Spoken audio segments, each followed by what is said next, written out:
53 برس کی عمر میں آپ نے مکہ سے مدینہ کی ہجرت فرمائی اور 10 برس آپ نے مدینہ میں قیام فرمایا۔ 11 ہجری میں آپ حج کے لیے تشریف لے گئے اور یہ صورت آئی 11 تاریخ کو 11 حج کے ذوالحج، اذا جاء نصر اللہ والفتح۔ اس میں اشارہ تھا کہ میرے نبی آپ کا مشن مکمل ہو چکا ہے، اب آپ ہمارے پاس آنے کی تیاری فرمائیں۔ 29 صفر، 29 محرم صفر، 29 صفر عصر کی نماز کے بعد ایک جنازہ تھا۔ اس جنازے کو پڑھانے کے بعد اس کو دفن کے لیے آپ جنت البقیع تشریف لے گئے۔ وہاں سے واپس ہونے لگے تو سر درد اٹھا اور وہ درد ایک دم بڑھنا شروع ہوا، اور اس دن باری حضرت عائشہ کے گھر کی تھی، تو آپ گھر میں تشریف لاتے لاتے درد کے ساتھ بخار، تیز درد، تیز بخار، اور 14 دن 12 ربیع 29 30 2 دن یہ اور 12 دن اگلے 14 دن آپ نے بیماری دیکھی، مسلسل سر درد اور مسلسل بخار۔ اور روزانہ آپ جب گھر بدلتے، اس وقت 9 بیویاں زندہ تھیں، تو آپ پوچھتے کل کس کی باری ہے، کل کس کی باری ہے؟ جی میمونہ کی ہے۔ اگلا دن کل کس کی باری؟ یہ حفصہ کی ہے۔ کل کس کی باری ہے؟ ام سلمہ کی ہے۔ تو بیگمات نے اس سے سمجھا کہ اللہ کے نبی یہ چاہتے ہیں کہ میں بیماری کے دن عائشہ کے پاس گزاروں، ورنہ آپ کو تو خود پتہ ہے کل کس کی باری ہے، پرسوں کس کی باری ہے، ترسوں کس کی باری ہے۔ تو حضرت میمونہ کے گھر میں آپ تشریف فرما تھے، تو ساری باقی 7 بیگمات جمع ہوئیں اور انہوں نے آ کے عرض کی، یا رسول اللہ، جب تک آپ بیمار ہیں آپ عائشہ کے پاس آرام فرمائیں، اور جب اللہ آپ کو شفا دے دے تو پھر ہماری ترتیب کو آپ دوبارہ شروع فرما دیں۔ تو آپ نے سب کا شکریہ ادا کیا، علی اور عباس کو بلایا، ان کے کندھوں پہ آپ نے یوں ہاتھ رکھے اور آپ کے پاؤں یوں زمین پہ لگ رہے، آپ پورا پاؤں نہیں لگا پا رہے تھے کمزوری سے، یہ پوزیشن تھی اس طرح۔ اور یہ پیر کا دن تھا، آپ حضرت عائشہ کے گھر میں داخل ہوئے اور اگلے پیر کو حضرت عائشہ کے گھر میں آپ اپنے اللہ کے پاس چلے تھے۔ آخری ہفتہ آپ نے حضرت عائشہ کے گھر میں گزارا۔ صحابہ ملاقات کے لیے حاضر ہوئے تو آپ ان کو دیکھ کے رونے لگے اور فرمایا کہ میں تمہیں اللہ کے سپرد کرتا ہوں، اللہ تمہاری حفاظت کرے، اللہ تمہارا ساتھی ہو، آواکم اللہ، حفظکم اللہ، نصرکم اللہ، بہت دعائیں دی۔ آپ کے جانے میں 5 دن باقی تھے، تو آپ نے فرمایا مجھے 7 کنوؤں کے پانی سے غسل کرواؤ۔ تو 7 کنوؤں سے پانی لایا گیا مشکیزوں میں بھر کے۔ تو حضرت عائشہ کے گھر میں کوئی ایسا ٹب نہیں تھا جس میں بیٹھ کے وہ آپ نہا سکتے، تو حضرت حفصہ کے گھر سے ٹب منگوایا گیا، آپ اس میں بیٹھے، تہمت باندھا ہوا تھا، کرتا اتارا اور آپ پر 7 کنوؤں کا پانی ڈالا گیا، تھوڑا تھوڑا تھوڑا تھوڑا تھوڑا تھوڑا، تو اس سے بخار کی شدت کم ہوئی، اور آپ سر درد کی وجہ سے آپ نے ایسے پٹی باندھی سرخ رنگ کی، اور اس کے بعد حضرت علی اور فضل بن عباس کے کندھوں کا آسرا لے کر آپ مسجد میں تشریف لائے اور آپ ممبر پر بیٹھے اور آپ نے فرمایا، لوگوں میرے جانے کا وقت آ چکا ہے، میں نے کسی پر زیادتی کی، کسی کو تھپڑ مارا ہو، کسی کو چھڑی ماری ہو، کسی کا حق دبایا ہو، تو میں اپنی جان کے ساتھ، مال کے ساتھ حاضر ہوں، مجھ سے یہی بدلہ لے لو، آخرت میں میرے خلاف کوئی دعویٰ نہ کر، میں آخرت کے حساب کو برداشت نہیں کر سکتا۔ جن کے طفیل لوگوں کا حساب معاف ہوگا، جن کے طفیل، جن کی شفاعت پر لوگ بے حساب جنت میں جائیں گے، وہ روتے ہوئے فرما رہے ہیں کہ میں آخرت کے حساب کو نہیں دے سکتا۔ تو سارے صحابہ رونے لگے، لیکن آپ اپنی بات کو دہراتے رہے، کوئی بھی نہیں اٹھا۔ تو آپ نے ظہر کی نماز پڑھائی، ظہر کے بعد پھر ممبر پر آئے اور فرمایا کہ لوگوں یہیں مجھ سے حساب کتاب کر لو، آگے نہ کرنا، بتاؤ میں نے کسی کا کوئی حق دینا۔ ایک صحابی کھڑے ہو، یا رسول اللہ آپ نے میرے 3 روپے دینے ہیں، 3 درہم۔ تو آپ نے فرمایا دینے ہوں گے ضرور، پر مجھے یاد نہیں، بتاؤ گے کس طرح دینے ہیں؟ کہ یا رسول اللہ آپ کے پاس سائل آیا تھا، آپ سے مانگا، آپ کے پاس تھے نہیں، تو آپ نے مجھ سے کہا تیرے پاس کچھ ہیں؟ تو میرے پاس 3 درہم تھے، تو آپ نے فرمایا تو دے دے، میں بعد میں ادا کر دوں گا۔ وہاں یاد آ گیا، تو میرے گھر کے نبی میں، میرے نبی کے گھر میں تو تیل نہیں تھا، ایک چھٹانگ جس سے چراغ جلتا، پیسہ کہاں سے آتا؟ تو آپ کے سامنے آپ کے کزن فضل بن عباس کھڑے تھے، آپ نے فرمایا فضل میرا قرضہ ذمے لیتے؟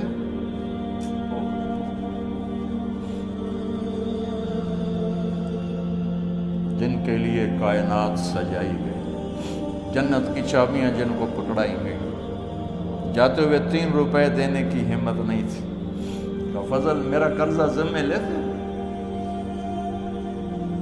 کہ جی یا رسول میں اپنے ذمے لیتا ہوں۔ کہ اس سے لے دینا۔ آپ گھر تشریف لے گئے، نماز کے لیے آتے تھے، پڑھاتے تھے۔ جمعرات کو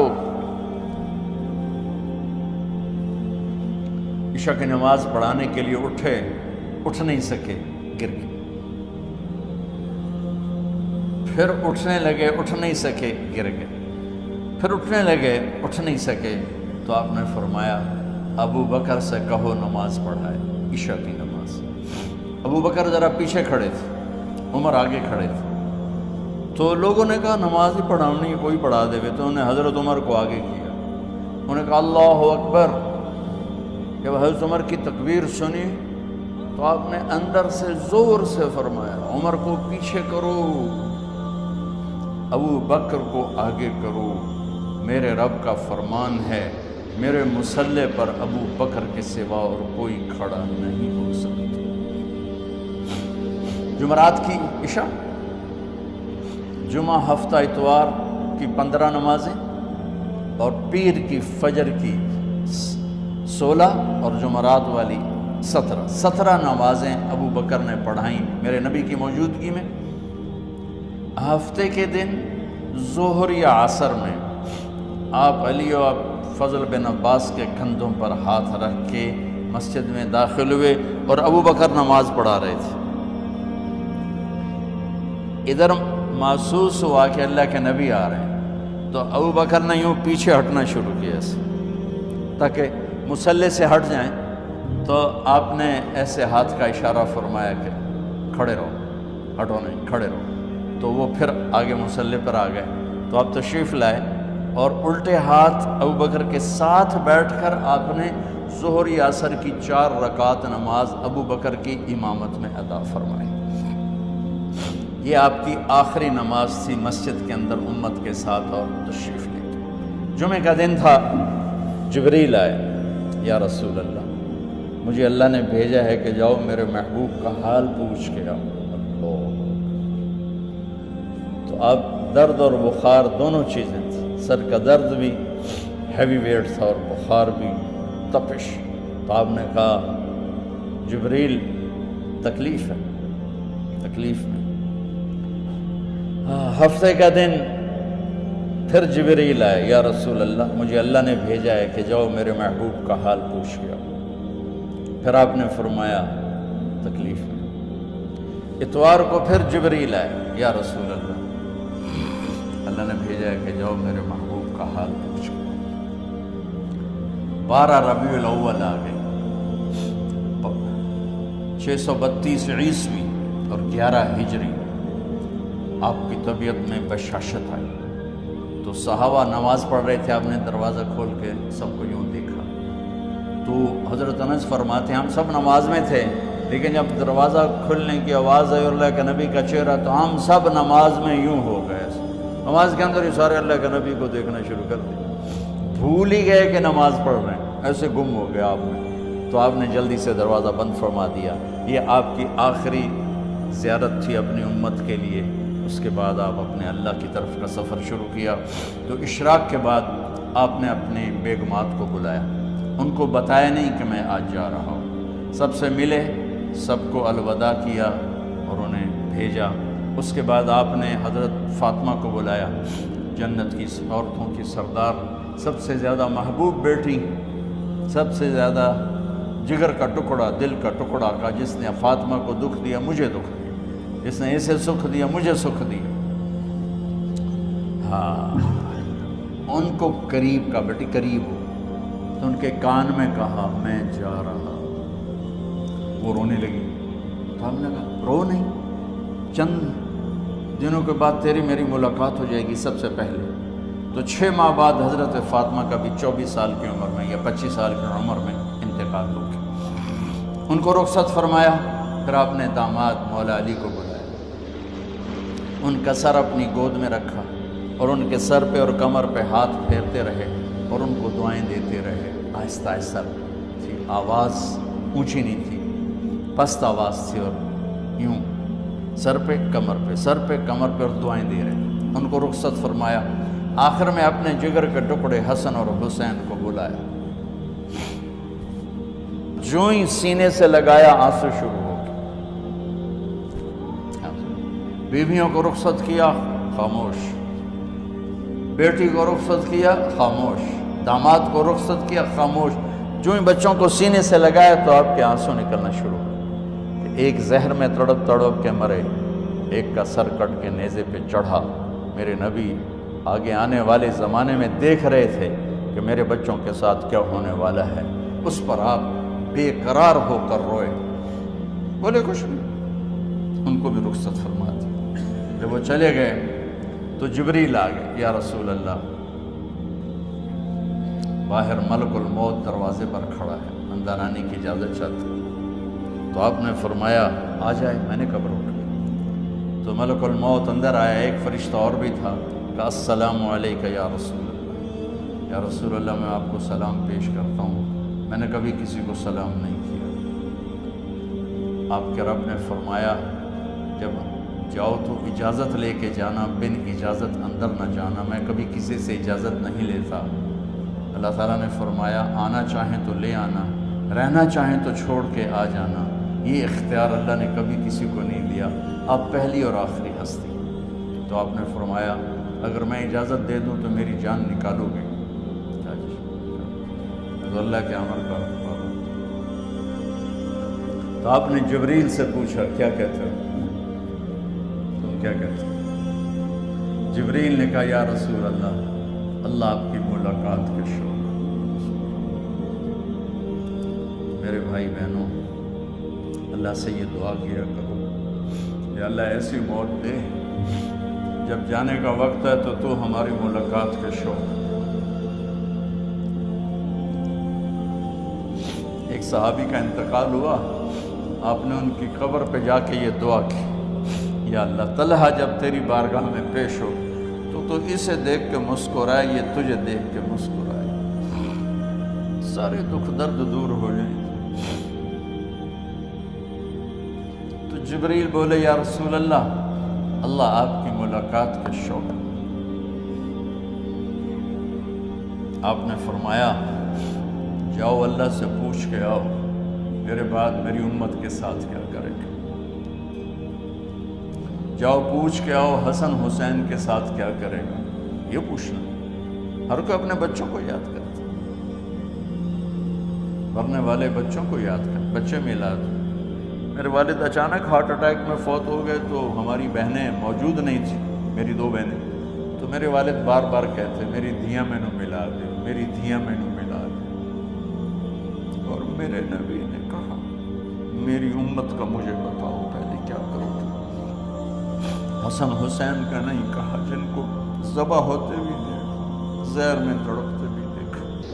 واہ یا رسول اللہ، آپ نے کیا وفا کی اور ہم نے کیا صلت، سارے خنجر انہی کے سینے میں ہی اتار دیے، ہر تیر کھینچ کے آپ کے جگر کے پار کیا، ہر نافرمانی کا ٹھیکہ لے لیا۔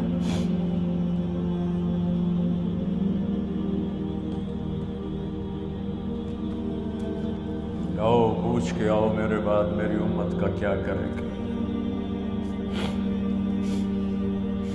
تو جبریل جا کر پیغام لائے کہ اللہ تعالیٰ فرما رہے ہیں ہم آپ کی امت کو تنہا نہیں چھوڑیں گے۔ میرے رب کی عزت کی قسم، خواتین و حضرات، میرے رب کی عزت کی قسم، میرے نبی یہ بات نہ اٹھاتے تو کوئی ہم میں خنزیر بنتا، کوئی بندر ہو جاتا، کوئی کتا ہو جاتا، کوئی سانپ بچھو بن جاتا۔ اس کملی والے پہ درود و سلام پڑھو جس نے اولاد کو پیچھے کر کے تمہیں اللہ سے مانگا۔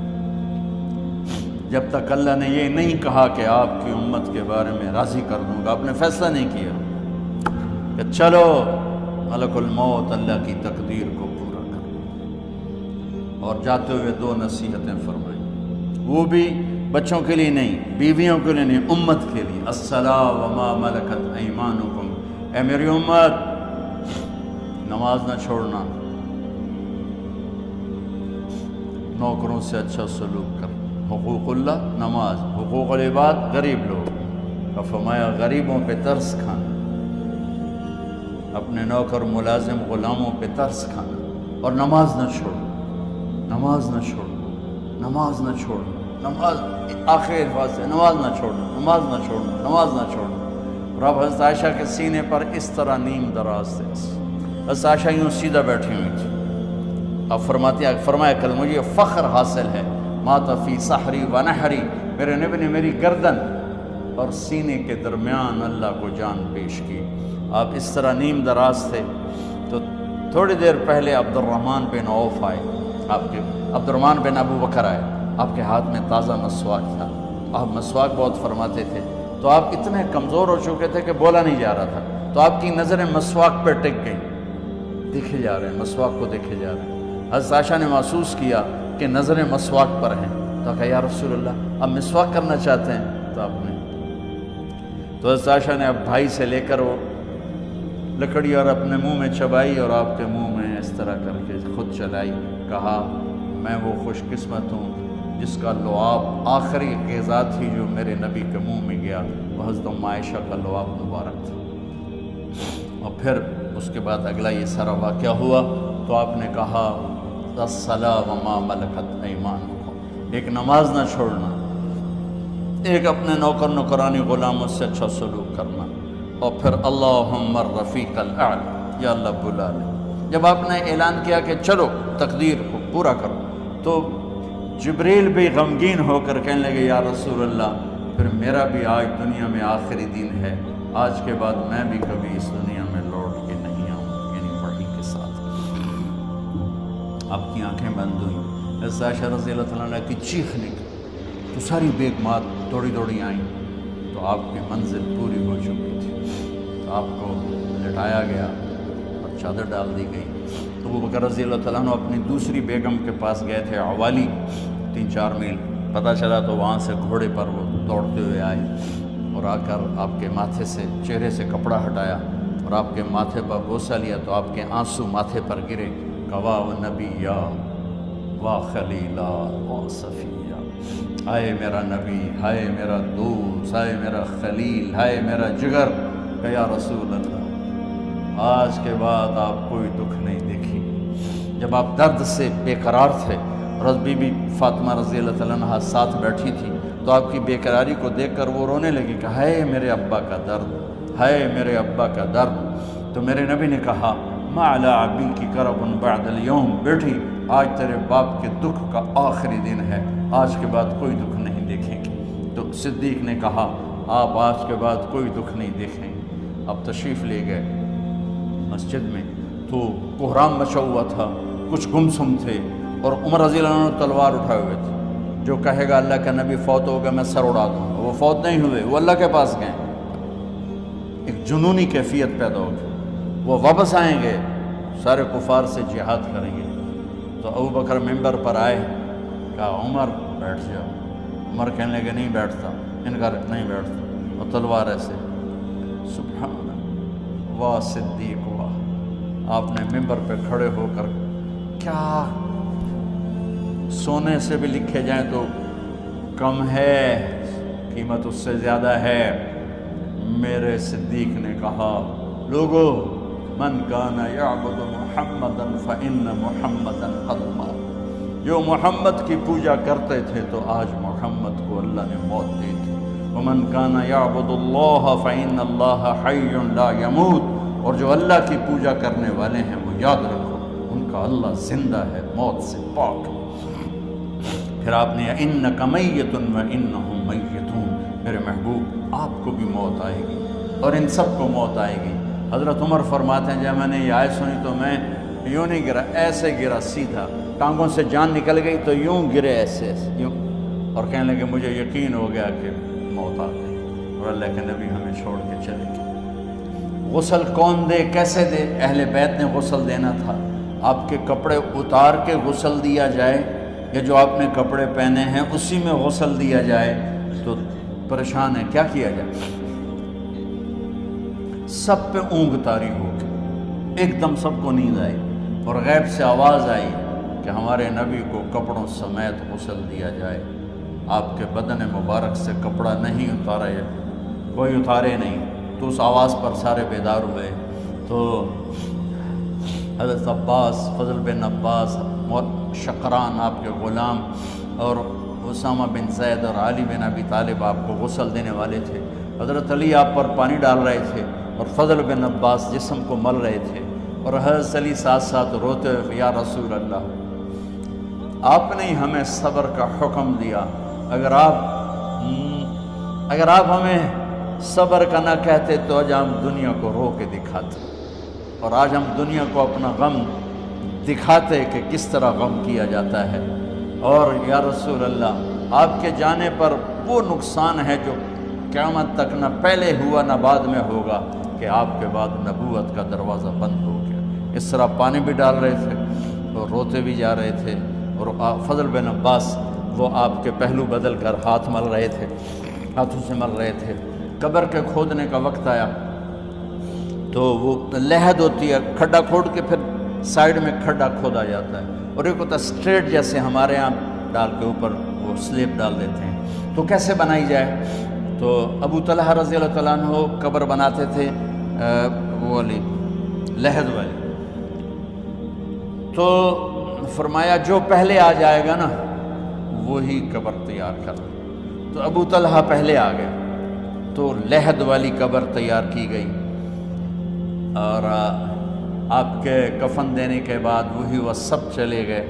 اس کے بعد باری باری اہل بیت، ان کی خواتین، ان کے بچے، پھر مہاجرین، ان کے خواتین، ان کے بچے، ان کے نوکر، پھر انصار، ان کی خواتین، ان کے بچے، ان کے نوکر۔ تو پیر اور منگل یہ 2 دن سارے گزر گئے، اور منگل کو عشاء کے بعد جا کر یعنی بدھ کی رات آپ کی تدفین کا وقت آیا۔ تو جب آپ کو قبر میں اتار دیا گیا تو مغیرہ بن شعبہ رضی اللہ عنہ کھڑے تھے، انہوں نے اپنی انگوٹھی اتار کے اندر پھینک لحد، تو پھر کہنے لگے علی یہ میری انگوٹھی نیچے گر گئی ہے، اٹھا لو۔ ایک بہانہ کیا نبی کو بوسہ لینے کا، انگوٹھی پھینک کر فرمانے لگے علی وہ میری انگوٹھی گر گئی ہے، اٹھا لو۔ سب دیکھ رہے تھے کہ پڑی ہوئی کہاں، اٹھا لو۔ تو انگوٹھی کیا اٹھانی تھی، نیچے جا کر اللہ کے نبی کو لپٹ گیا اور دھاڑ دھاڑ رونا شروع کیا۔ سب صحابہ کی چیخیں نکال دی۔ انگوٹھی تو ایک بہانہ ہی تھا، آخری شخص جس کا جسم نبی کے جسم سے ٹچ ہوا وہ مغیرہ بن شعبہ ہے۔ تو پھر سب نے شور مچایا کہ باہر نکالو، باہر نکالو، باہر نکلو، باہر نکلے۔ تو اینٹیں لگائی گئیں، پھر مٹی ڈالی گئی۔ تو جب واپسی ہوئی تو حضرت انس گزرے تو حضرت فاطمہ کھڑی تھی، طابت نفوسکم ان حسیتم علی رسول اللہ التراب۔ انس کس جگر کے ساتھ تم نے نبی کو مٹی میں چھپا دیا، کس جگر کے ساتھ تم نے نبی کو مٹی میں چھپا دیا۔ اللہ سے ملا دے۔ قبر دیکھنے کو خوفناک ہے، اگر اللہ راضی ہے، جب کبھی قبر سے ڈر لگتا ہے، بہت ہی لگتا ہے، تو خیال آتا ہے اگر اللہ راضی ہے پھر تو مسئلہ ہی کوئی نہیں ہے، چونکہ اللہ نے اپنے محبوب کو بھی قبر میں اتارا۔ یہ نہیں کہا کہ ایک خوبصورت بیڈ روم بنا کے اس میں لٹا دو، کہا قبر میں اتارو۔ اگر اللہ راضی ہے تو مرنے والی ہو یا مرنے والا ہو، تو مزے ہی مزے ہیں۔ یہ سارے دعا کرو کہ جب ہم دنیا سے جا رہے ہوں اللہ ہم پہ خوش، اللہ ہم سے راضی۔